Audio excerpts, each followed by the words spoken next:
Hey everybody, it's Justin Udy with Justin Udy and Team Real Estate. I want to talk to you today about what we should expect for the rest of 2020.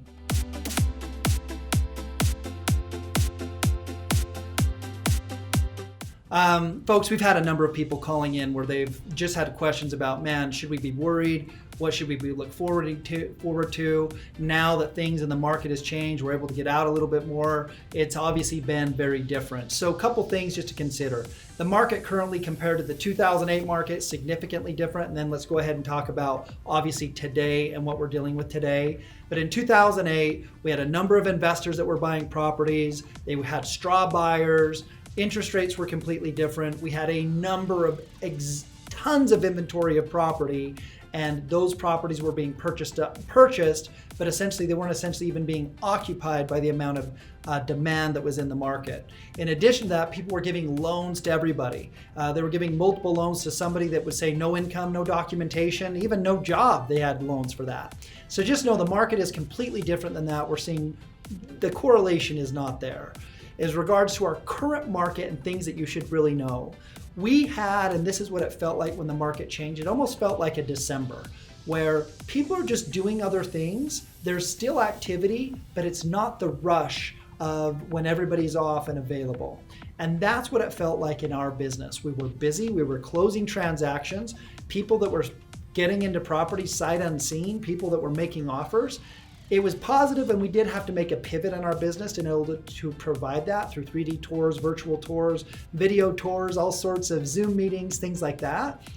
And that has actually helped our business in the fact where people are now that are out of state, we're able to provide them tools that we have now implemented into our business. So that has been a change where technology and the way that people are marketing and selling properties allows those listings and properties to be more available. 2, interest rates are absolutely low. Now, when I say they're low, what I'm telling you is that the average rate is kind of running around 3.5%. The low is around 3.25%. The high that I saw was about 3.875.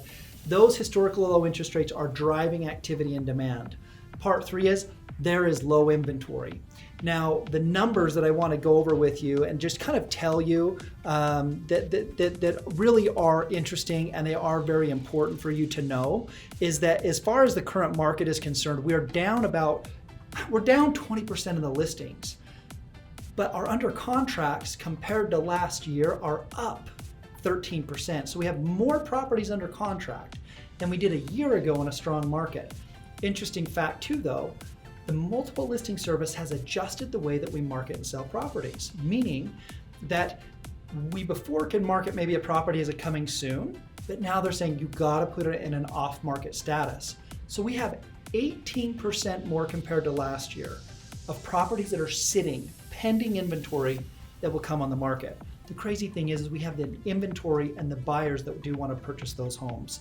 We had a $950,000 home that we marketed and sold that property within 2 business days, full price. We had a $650,000 home, 10 days, full price. Then a number of anything between the $250,000 and $350,000, anything from condos, townhomes, single family homes that we've been able to put on, attract the right buyer, get full price on them because buyers are looking for good properties in good areas. The condition and showability is there, and what I will tell you is we are prepping our properties, obviously, doing our 75-point photography checklist, our staging checklist, our inspections, making sure we're prepping those and we're finding buyers are willing to pay the price for good properties in a good market. Buyers also are coming in very ready. They've been saving their money. They've been looking for a home. They've looked at the low interest rates and they do want to buy. So as far as looking forward, we see a positive impact in things going forward. As far as the pending job losses, what we're finding is many of those job losses, at least that we have seen, have been folks that were currently either in rental properties or they were in price that were very affordable homes. Meaning that if for some reason we do see a little bit of the foreclosures or things that do come on the market, there's enough demand on the market to purchase those homes, and investors also have additional cash. Many people's businesses are doing very well and they're looking for properties that they maybe keep and hold and add into their inventory of maybe future holdings in retirement. So if we see prices continuing to rise as the demand is very high, also as interest rates are very great. As far as renters are concerned, it's the same price to rent as it is to purchase. So it gives a renter an incentive also to purchase, where they can say, look, for the same price, I can own my own property. So that is a good thing.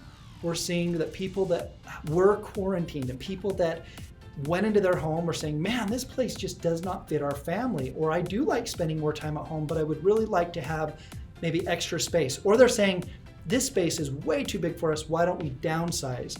So we're seeing more people that through this change and adjustment that spent more time at home have made the decision to actually sell their property, whereas before they maybe would have stayed.